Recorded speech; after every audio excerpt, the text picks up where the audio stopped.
Movie की शुरुआत में हमें डाल्टन दिखाया जाता है और साथ में उसके पिता भी बैठे होते हैं जिनका नाम जोस होता है। वो दोनों एक थेरेपिस्ट के पास आए होते हैं क्योंकि वो दोनों अपने जीवन की बुरी यादों को मिटाना चाहते हैं। वो भयानक रातें वह कभी याद नहीं रखना चाहते। थेरेपिस्ट जिसका नाम कार्ल होता है वो उनकी बुरी यादों को मिटा देता है। अब देखते ही देखते 9 साल बीत जाते हैं। उसके बाद का समय हमें दिखाया जाता है। अब जोस की मदर का फ्यूनरल दिखाया जाता है। यहाँ पर जोस की मदर की सभी लोग तारीफ करते हैं और साथ में हमें ये पता चलता है कि जोस अब अपनी पत्नी के साथ नहीं रहता जिसका नाम रीने होता है। अब वो दोनों अलग रहते हैं। वहाँ पर कार्ल भी आया होता है लेकिन जोस कार्ल को नहीं पहचानता है क्योंकि कार्ल ने उसकी यादें मिटा दी थी। डिवोर्स होने के बाद जोस के बच्चे उसे पसंद नहीं करते हैं लेकिन फिर भी उसकी पत्नी कहती है कि तुम डाल्टन को स्कूल छोड़ के आ जाओ। जब जोस उसे छोड़ने जाता है तो उनके बीच बिल्कुल भी बातें नहीं होती है। वह अपने पिता को सम्मान की नजर से नहीं देखता है। स्कूल पहुंचने के बाद उनके बीच थोड़ी नोकझोंक होती है और उसके पिता वहाँ से चले जाते हैं जिसके बाद जोस अपने आप को काफी ज्यादा बुरा समझने लग जाता है। उसको समझ नहीं आता है कि उससे क्या गलती हो गई। हर चीज उसे कंफ्यूजन में ही क्यों लती है। तभी वहाँ पर जोस की रूममेट आ जाती है जिसका नाम किम होती है। किम उसे बताती है कि वो एक म्यूजिक स्टूडेंट है और जोस एक आर्ट स्टूडेंट है। किम अपने लिए रूम चेंज करने लग जाती है। वो कहती है मैंने अप्लाई कर दिया है, तुम टेंशन मत लो, लेकिन रूम चेंज होने में 1 दिन अभी लगेगा।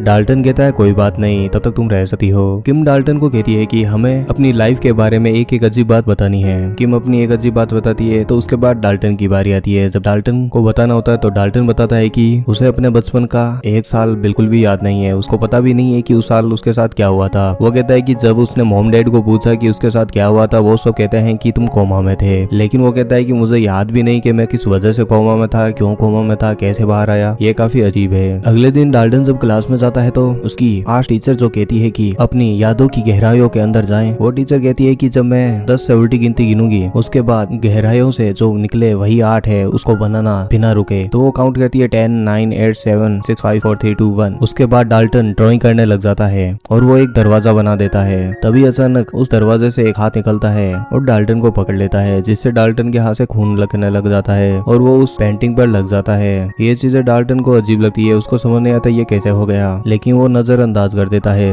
वहीं दूसरी तरफ जोस का कंफ्यूजन बढ़ने लग जाता है तो वो एक डॉक्टर के पास जाता है। तब डॉक्टर उसका ब्रेन स्कैन करते हैं। जब उसे मशीन में डालते हैं तो उसे भी आत्माओं का साया दिखाई देने लग जाता है और वो चिल्लाने लग जाता है। तब डॉक्टर आता है। वो कहता है कि तुम्हारी स्कैनिंग अच्छे से हो गई है, तुम्हें कुछ नहीं हुआ है, तुम्हें मशीन में डालते ही तुम सो गए थे और तुम सपना देखने लग गए हो लगता है। वो कहता है कि तुम्हें अपने माइंड का इस्तेमाल करना चाहिए, छोटे छोटे पजल गेम खेलने चाहिए बच्चों वाले, ताकि तुम्हारी याददाश्त दुरुस्त हो सके। डॉक्टर जोस को बताता है कि तुम्हारी सारी रिपोर्ट नॉर्मल है। साथ में डॉक्टर ये भी पूछता है कि तुम्हारे परिवार में किसी को कोई मानसिक बीमारी थी कभी। तब जोस कहता है कि बिल्कुल भी नहीं, मेरे परिवार में किसी को भी मानसिक बीमारी नहीं थी, सभी स्वस्थ हैं। और वो कहता है कि मैं अपने डैड के साथ ज्यादा रहा नहीं इसलिए मुझे उनके बारे में बिल्कुल पता नहीं है। अगले दिन हम देखते हैं कि डाल्टन और किम दोनों काफी ज्यादा अच्छे दोस्त हो जाते हैं। अब किम कहती है कि मेरे लिए नया रूम अवेलेबल हो गया है तो मैं जल्दी शिफ्ट हो जाऊंगी। तो वो कहती है कि उससे पहले हमें एक पार्टी कर लेनी चाहिए। तो किम और डाल्टन दोनों पार्टी में चले जाते हैं। उस पार्टी के अंदर एक बंदा होता है जिसका नाम निक होता है। वो सभी लोगों को बता रहा होता है कि यहाँ पर एक बंदा होता था जिसकी हाल ही में मौत हो गई थी कार एक्सीडेंट के अंदर, लेकिन अब हमें आगे बढ़ना चाहिए लाइफ के अंदर और पार्टी को एंजॉय करना चाहिए। इसी के साथ पार्टी शुरू हो जाती है। किम और डाल्टन निक का रूम देखने के लिए उसके अंदर चले जाते हैं। जब वो रूम के अंदर जाते हैं तो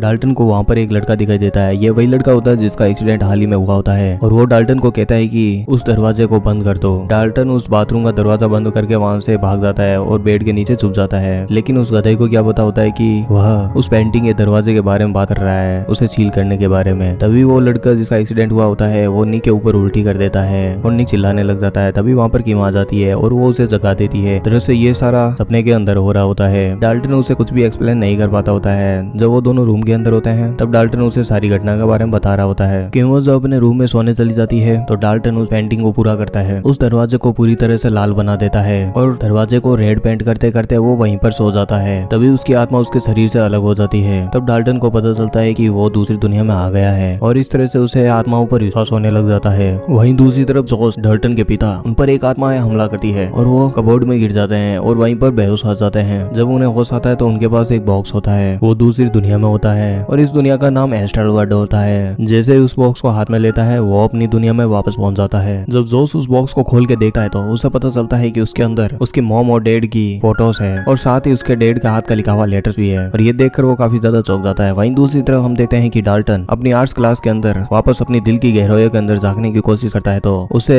एक शैतानी चेहरा दिखाई देता है जिसका हाथ में हथौड़ा होता है। तभी वहाँ पर किम आ जाती है और किम डाल्टन को बताती है कि जिस दुनिया में तुम जाते हो उसे एस्ट्रो वर्ल्ड कहते हैं और डॉक्टर एलिस इसमें सबसे माहिर होती है। डॉक्टर एलिस बताती होती है कि यूट्यूब पर कैसे आत्माएं एक दुनिया से दूसरी दुनिया में जाती है, लेकिन वो कहती है कि हमें सावधान रहना चाहिए, ज्यादा दूर जाने के बाद हम खो सकते हैं और दुनिया में आत्माएं हमारे पर कब्जा कर सकती है, इसलिए हमें इससे बचना चाहिए। लेकिन डाल्टन और किम काफी ज्यादा क्यूरियस हो जाते हैं। वो कहते हैं कि हमें इसके बारे में और ज्यादा जानकारी पता करनी चाहिए। तो वे दोनों वापस निक के घर जाते हैं और वहाँ पर वापस डाल्टन बेहोश हो जाता है और एस्ट्रो वर्ल्ड में चला जाता है। वे दोनों उससे दोबारा बात करना चाहते थे। डाल्टन जब शैतानी दुनिया के अंदर होता है तो उस पर भी हमला होता है और रियल वर्ल्ड के अंदर किम पर भी हमला हो जाता है। इस दौरान डाल्टन वापस होश में आ जाता है और किम भी। किम इस पूरी घटना के अंदर मरते मरते बचती है। वो डाल्टन को समझाती है कि तुम्हें इस सब झमेले से दूर रहना चाहिए वरना तुम अपनी जान गंवा सकते हो। इन बातों में कुछ भी नहीं रखा। तभी डाल्टन को याद आता है कि उस तस्वीर के अंदर जो शैतान है हथौड़ा लिए हुए वो कोई और नहीं उसके डैड ही है जो बचपन में उन्हें मारने की कोशिश कर रहे होते हैं। लेकिन डाल्टन को यह पता नहीं होता है कि उस टाइम पर डैड के ऊपर एक शैतान हावी होता है। उनका माइंड शरीर उनके कंट्रोल में नहीं होता है, सारा कुछ शैतान के कंट्रोल में होता है। ये सब बातें वो अपनी पत्नी को बताने के लिए जोश उसके पास जाता है। वो कहता है कि मेरे डैड भी एस्ट्रल प्रोजेक्ट कर सकते थे, वो भी दूसरी दुनिया में जाकर आत्माओं से बात कर सकते थे,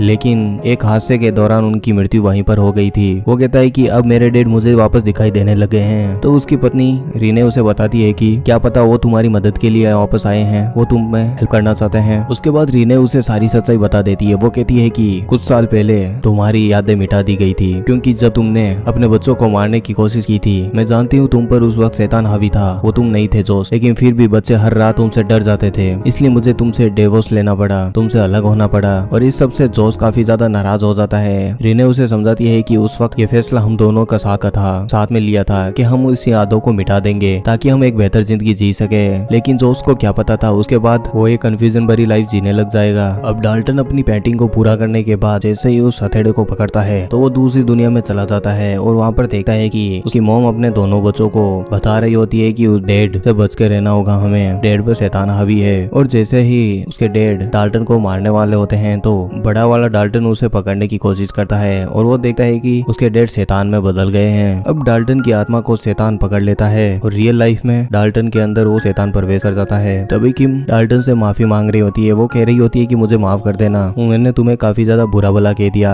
मैं समझ सकती हूँ कि तुम्हारे दिमाग में काफी कुछ चल रहा होता है। लेकिन किम को क्या पता होता है कि उसके शरीर पर अब शैतान की आत्माओं का कब्जा है, वो अपने होश खो चुका है। वो किम पर हमला कर देता डाल्टन। तभी एस्ट्रो वर्ल्ड के अंदर डाल्टन के डैड वहाँ पर आ जाते हैं। जोश उस शैतान का सामना करते हुए अपने बच्चे डाल्टन को बचा लेता है और वो डाल्टन को कहता है कि उस वक्त उस पर शैतान हावी थे, वो तुम पर कभी हमला नहीं करते, इस सब के अंदर उनकी कोई गलती नहीं थी। लेकिन वो कहता है कि वो सब कुछ ठीक कर देंगे। डाल्टन के पिता दरवाजे को पकड़ लेते हैं, दरवाजे की तरफ से शैतान आने लग जाते हैं और वो अपने बेटे डाल्टन को कहते हैं कि तुम जाओ यहाँ से, मैं कैसे भी करके इन शैतानों को रोकता हूँ, लेकिन याद रखना हमें इस दरवाजे को हमेशा के लिए सील करना होगा ताकि दोबारा कभी शैतान इसकी तरफ देखे भी ना। वो साथ में ये भी कहते हैं कि आत्माएं हमें बुरी तरीके से कंट्रोल कर सकती है, उन्होंने पहले मुझे कंट्रोल किया, अब तुम्हें कंट्रोल कर रहे हैं, इसलिए हमें इसे पूरी तरह से खत्म करना होगा, तुम जाओ। और डाल्टन वहाँ से चला जाता है। वहीं दूसरी तरफ हम देखते हैं कि डाल्टन के रियल शरीर पर रियल वर्ल्ड के अंदर शैतानी आत्माएं हमला करने लग जाती है और किम उस डाल्टन को बचाने के लिए उसे पकड़कर वहीं बैठी रहती है। जैसे ही डाल्टन की आत्मा वापस शरीर के अंदर आती है वो शैतानी आत्माएं वापस चली जाती है और उसके पिता जोश उस लाल दरवाजे को पकड़कर वहीं पर बैठे होते हैं। उनको समझ नहीं आता है कि इस दरवाजे को सील कैसे किया जाए और शैतान उस दरवाजे को तोड़ने की कोशिश कर रहा होता है। तभी डाल्टन तरकीब लगाता है, वो रियल वर्ल्ड के अंदर उस दरवाजे की पेंटिंग पर ब्लैक कलर कर देता है और उसे पूरी तरीके से तबाह कर देता है। ब्लैक कलर करने की वजह से एस्ट्रल वर्ल्ड के अंदर भी वो दरवाजा तबाह होने लग जाता है, वो पूरी तरीके से सील हो जाता है और इस तरह से वो उस शैतान को हमेशा के लिए वापस कैद कर पाते हैं। आखिरकार डाल्टन और जोश उस दरवाजे को पूरी तरीके से सील करने में कामयाब हो जाते हैं। तभी जोश को उसके पिता लाइफ में पहली बार दिखाई देते हैं। देखते ही देखते उसके पिता एक लाइट में बदल जाते हैं और उस लालटेन को लेकर जोश वापस अपने शरीर के अंदर प्रवेश कर पाता है। जोश को जैसे ही होश में आता है तो वो रीने को बताता है कि उसका बेटा डाल्टन अब बिल्कुल भी ठीक है, अब कोई भी आत्मा उसे कभी परेशान नहीं कर पाएगी। सब कुछ ठीक होने के बाद जब जोश अपने बेटे डाल्टन से मिलने जा रहा होता है तभी वहाँ पर डॉक्टर एलिस वहाँ आ जाती है। वो कहती है कि मैं तुम्हारी मॉम को जानती थी, वो बहुत अच्छी लेडी थी। जैसे ही जोश गाड़ी में बैठता है तो वो गायब हो जाती है। जब जोश अपने बेटे डाल्टन के रूम में पहुंचता है तो वो काफी ज्यादा खुश हो जाता है और अपने बेटे को गले लग जाता है। दरअसल वजह ये होती है कि इस पेंटिंग के अंदर उसके पिता उसे बचा रहे होते हैं। यह बहुत ही खूबसूरत पेंटिंग होती है और कहानी यहीं फिर समाप्त होता जाती है।